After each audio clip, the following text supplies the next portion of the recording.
Ano bíblico, Atos, capítulo 5. Ananias e Safira. Entretanto, certo homem chamado Ananias, com sua mulher Safira, vendeu uma propriedade, mas reteve uma parte do dinheiro, e Safira estava ciente disso. Levando o restante, depositou aos pés dos apóstolos. Então Pedro disse: Ananias, por que você permitiu que Satanás enchesse o seu coração para que você mentisse ao Espírito Santo, retendo parte do valor do campo? Não é verdade que, conservando a propriedade, seria sua? E depois de vendida, o dinheiro não estaria em seu poder? Por que você decidiu fazer uma coisa dessas? Você não mentiu para os homens, mas para Deus. Ouvindo estas palavras, Ananias caiu morto, e sobreveio grande temor a todos os que souberam do que tinha acontecido. Levantando-se os moços, cobriram o corpo de Ananias e, levando-o para fora, o sepultaram. Quase 3 horas depois, entrou a mulher de Ananias, sem saber o que tinha acontecido. Então, Pedro, dirigindo-se a ela, perguntou: Diga-me, foi por este valor que vocês venderam aquela terra? Ela respondeu: Sim, foi por esse valor. Então Pedro disse: Por que vocês entraram em acordo para tentar o Espírito do Senhor? Eis aí, à porta, os pés dos que sepultaram seu marido, e eles levarão você também. No mesmo instante, ela caiu aos pés de Pedro e morreu. Entrando os moços, viram que ela estava morta, e levando-a, sepultaram-na ao lado do marido, e sobreveio grande temor a toda a igreja e a todos aqueles que ouviram falar destes acontecimentos. Sinais e prodígios.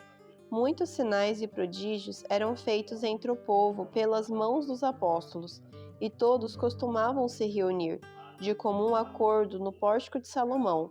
Mas, dos restantes, ninguém ousava juntar-se a eles. Porém, o povo tinha grande admiração por eles, e aumentava sempre mais o número de crentes no Senhor. Uma multidão de homens e mulheres, a ponto de levarem os enfermos até pelas ruas e os colocarem sobre leitos e marcas, para que, ao passar Pedro, ao menos a sua sombra se projetasse sobre alguns deles. Vinha também muita gente das cidades vizinhas de Jerusalém, levando doentes e atormentados por espíritos imundos, e todos eram curados. A perseguição aos apóstolos. Levantando-se, porém, o sumo sacerdote e todos os que estavam com ele, isto é, o partido dos saduceus, ficaram com muita inveja, prenderam os apóstolos e os recolheram à prisão pública. Mas, de noite, um anjo do Senhor abriu as portas da prisão e, levando-os para fora, lhes disse: Vão ao templo e digam ao povo todas as palavras desta vida. Tendo ouvido isto, logo ao amanhecer, entraram no templo e ensinavam. Quando chegaram o sumo sacerdote e os que estavam com ele, convocaram o sinédrio e todo o conselho dos anciões do povo de Israel e mandaram buscar os apóstolos na prisão. Mas, quando os guardas chegaram lá, não os encontraram no cárcere, e voltando relataram dizendo: Encontramos a prisão fechada com toda segurança, e as sentinelas nos seus postos junto às portas, mas abrindo as portas não encontramos ninguém dentro. Quando o capitão do templo e os principais sacerdotes ouviram estas informações, ficaram perplexos a respeito deles e do que viria a ser. Nesse momento, alguém chegou e lhes comunicou: Vejam, os homens que os senhores prenderam estão no templo ensinando o povo. Então o capitão e os guardas foram e os trouxeram sem violência, porque temiam ser apedrejados pelo povo. Trouxeram os apóstolos, apresentando-os ao sinédrio, e o sumo sacerdote os interrogou, dizendo: Não é verdade que ordenamos expressamente que vocês não ensinassem nesse nome? No entanto, vocês encheram Jerusalém com a doutrina de vocês e ainda querem lançar sobre nós o sangue desse homem. Então Pedro e os demais apóstolos afirmaram: É mais importante obedecer a Deus do que aos homens. O Deus de nossos pais ressuscitou Jesus, a quem vocês mataram pendurando-o no madeiro.